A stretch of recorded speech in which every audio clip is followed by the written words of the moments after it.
What's up, people? Welcome back to the channel. We're gonna be checking on Don't Sleep with Don't Sleep on Astolfo. I'll be honest, when I was watching Apocrypha, we didn't really get much feats from Astolfo. I mean, Astolfo did successfully invade the floating fortress, and that was pretty cool. And I remember he did have a specific noble phantasm during the full moon where I think he borderline negates magecraft, so that was really cool. I mean, I could be wrong on that description if my memory is not serving me correctly, so obviously the boy Tsiah 4 is going to be clarifying on that, but I'm curious to see what other feats that Astolfo had, because I didn't really see much, unfortunately, with Apocrypha. Let's go. There's no way that you could have possibly seen this coming. The GOAT, the champion, the chosen one, my guy, Astolfo. We not putting on for the paladins for nothing. In Apocrypha, we've seen that he had the physical strength to casually break out of his master's shackles without even trying. The novel also has a highlight of his strength from his original myth, saying that he was strong enough to once drag a giant. And even in the story, he bends a light post with his bare hands. He tore through multiple of average bronze golems with zero assistance, and honestly, he just looked bored. They kind of brushed very quickly through that detail that he just took down a bunch of very hard golems. Using his Hippogriff, he diced through multiple dragon wing warriors with ease. Even Mordred was surprised by his durability despite trying to strike him down several times. Despite the fact of Mordred having adept sword skills, we still see Astolfo hanging with her for a certain amount of time. The novel tells us that he will break the average person's neck by accident if he forgets to hold back his strength. So hold your simp back. Don't try to smash Astolfo just yet. He might break your dingling, right?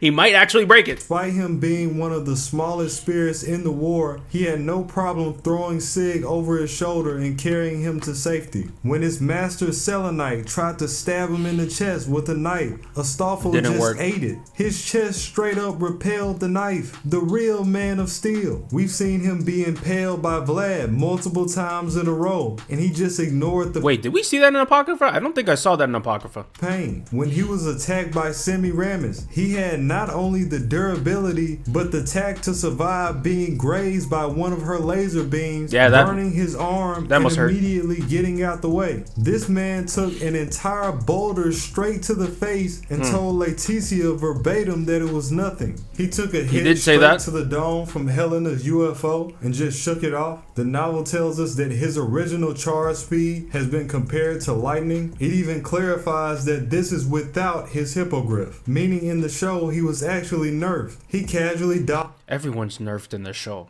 That's no one, like, in the anime shows, like, I feel like everyone is nerfed. There's never anyone at full power. An entire car that Mordred was driving at point blank range while she was speeding with no issue. We've seen him avoid a fatal attack from Mordred by twisting his entire body out the way, which is outright stated that it would have caused instant death, and he did this at the last second. We've seen him block shots from Atalanta just to save Sig only by using his lance. Despite the fact of having other servants a part of him, it's stated that Sig still couldn't catch up to Astolfo due to his speed. He had the reaction speed to push Sig off of his Hippogriff before Semiramis was able to bind him in her chain. He's been seen— I have a hot take. I would have actually liked it if Astolfo was the one who beat Shiro and not Sig. Because Astolfo didn't really do anything. Astolfo didn't really do anything. He was kind of just being held down by chains by Semiramis while Sig was the one fighting Shiro. I would have rather had Astolfo fight Shiro, to be honest. Casually dodging Pent's flails, despite the fact of them having a good amount of range. He was unbothered by the activation of a young Fergus's phantasm, simply flying around it. He's dodged close range hits from Megalo Heracles, who's been shown having a wide area where he can affect you. He has an A+ in the riding skill.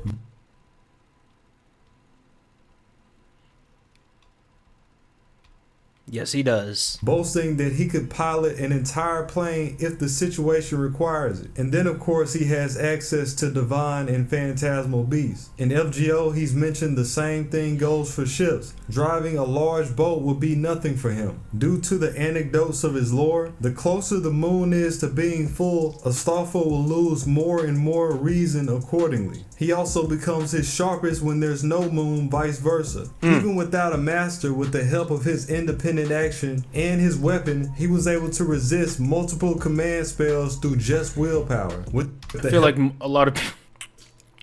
Who else can resist command spells apart from, say, Argelia and Astolfo? I'm pretty sure a lot of people can, no? Of Chiron, he's been shown I'm pretty sure Gilgamesh can. My bad. Let's go back 5. multiple command spells through just willpower. With the help of Chiron, he's been shown having the ability to command an entire army. We've seen Astolfo and Daon take on nearly 1,000 Amazons by themselves, led by Pent, possibly even more than that. Contrary to belief, he is still a knight, and he's got some brilliant sword technique that doesn't get displayed too often. Oh yeah, he's great with swords.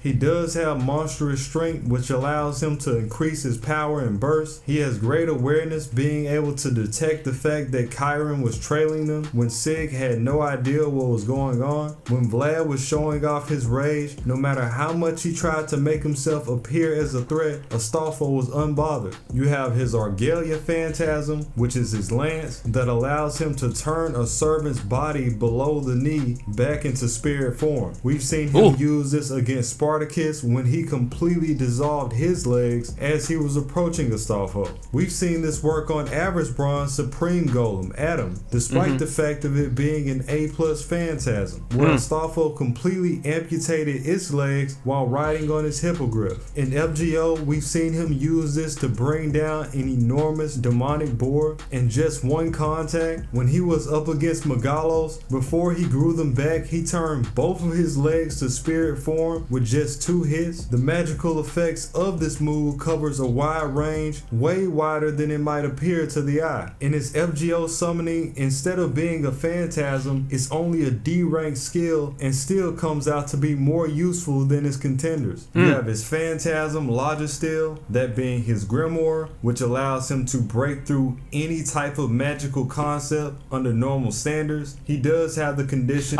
break through it. He doesn't negate it. I misread that. My bad. that in order to use it at its full power, it has to be on a night that's moonless. In the manga, we see moonless, not full. My bad.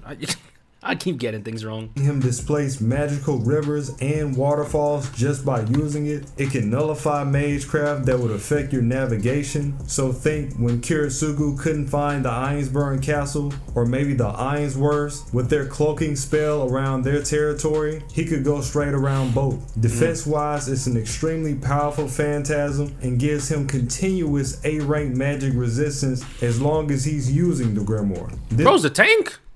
This one phantasm He's a femboy tank. is repelling some of the strongest stuff out there. It's honestly reminding me of a baby Avalon. When he was up against Semiramis, he used this to completely nullify 4 magical nodes that had him boxed in. Yeah, that was tried to explode point blank. and he came out unscathed. Yeah. Even Semiramis was shocked. You had Semiramis try to take him head on with multiple lightning nodes, and Astolfo just pushed straight through them like they weren't even there. Again, his book is I wish he had more fights, to be honest. He's really strong. part of the reason why he was resisting his master's command spells when she tried to get him to take out Sig. It also shows us that the book doesn't have to be open for the resistance aspect. It also gives the ability to alter his stat sheet. Sig pointed out that when he looked at his card, there were jokes added all over the place, and his gender was hidden. When Semiramis tried to go all out, you had Astolfo block all 11 of her hanging garden cannons at the same time. Still didn't have a scratch on him. And he was protecting Sig, and he was using energy to bring out his Hippogriff. In Agartha, Rasuka pointed out that despite the fact that everybody else was having a hard time, Astolfo was the only one unbothered by Dahut's barrier thanks to his phantasm. He he can still be harmed by EX attacks all the same. But well, yeah, they're EX attacks. I doubt anything or anyone could block it apart from maybe one or two things in the Nasuverse. the EX attack won't do nearly as much damage as it would to somebody normally.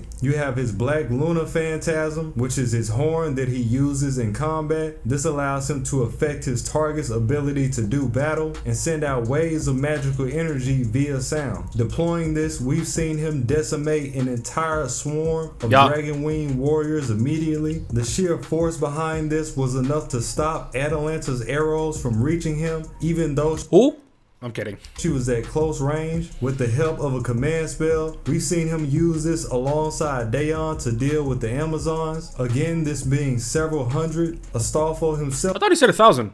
has mentioned that it's on par with the effects of Elizabeth's singing. It's also on par with Mordred's battle song. Another effect that it has is manipulation. Astolfo being able to brainwash multiple horses and make them his allies. And then finally, but certainly not least, you have his phantasm, the Hippogriff. This gives him the ability to fly, extremely fast familiar, extremely powerful familiar. Even its weakest physical attack is comparable to an A rank. Just materializing caused the Hippo to destroy several seats on the plane when it came out. With the help of Astolfo's grimoire, the Hippogriff was able to use this as a combo to charge straight through Semiramis's defenses. That Hippogriff is broken. It was quick enough to catch both Astolfo and Fior before they hit the ground. It's also been seen that it's quick enough to snatch Fior before she got attacked by Astolfo's very fast. Supreme Golem. Again, in that same scene, you have it dodging multiple swipes from that golem while it was still midair. Not only is it fast, but it's intelligent as well, dodging multiple back-to-back beam spams. Guys, who would win? This Hippogriff right here or Voldemort from Harry Potter? From Semiramis and still I don't know why I asked that. From the fight that they had airborne, we know that it can fly just as fast as Karna, who is literally a top servant. Just as Karna fast. is just barely keeping up with it. It was quick enough to fly Astolfo and the gang out of the Hanging Gardens while it was falling apart, dodging low-key MVP, Astolfo, low-key MVP of Apocrypha. boulders and all. Did I mention that it comes with space manipulation? Even Karna had to tip his hat in surprise to find out that the beast comes with its own dimensional shifting. This also kept Astolfo safe as well. We've seen this in the FGO too. When Atalanta tried to use her noble phantasm, Phoebus Catastrophe, which we know covers a very wide area, the Hippogriff just phased straight through it. Sig mentioning that very similar to the Grimoire, it can phase through nearly any attack. It can casually fly Astolfo over a mile into I'm sorry, Santa Altar? What are we doing in Fate? What are we doing, bro? the sky. In Apocrypha, the story tells us that it can dart and follow Atalanta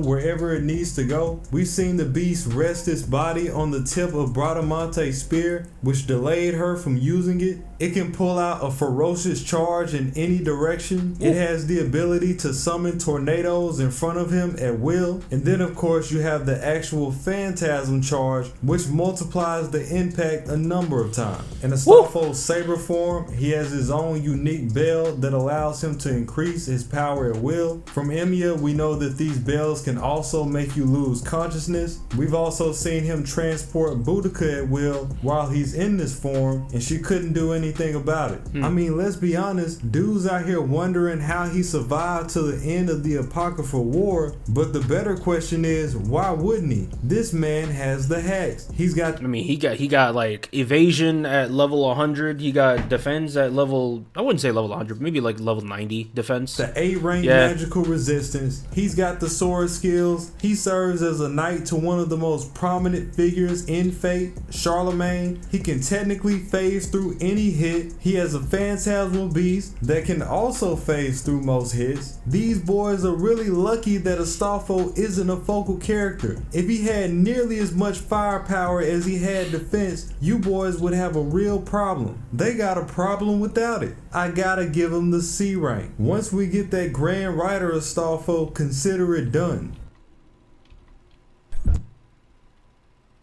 I was not expecting that. Whoa. See? How old was this? Maybe his like rubric got upgraded because DR mood is over Astolfo. Freaking Archer Emiya is over Astolfo. Really? Let me see. Okay. Well, I expected too much from the comments. Obviously, when it comes to Astolfo, they're gonna be talking about something else. But interesting. I mean, from what the way he keeps like talking about the feats, like everyone sounds like a top tier unit, but then he dropped the C rank. I wonder why. Maybe you guys can help clarify in the comments below, or maybe he's very much underselling Astolfo. I have no idea. I'm just here for the ride, and I did think that Astolfo was lacking in feats in the Apocrypha anime, but obviously the anime probably glossed over a lot of details that the source material did. But regardless, though, I knew that it was like Astolfo had a couple of broken things about him. But I mean, let me know what you guys thought in the comments below. Thank you guys so much for watching. I'll see you guys in the next one. Peace.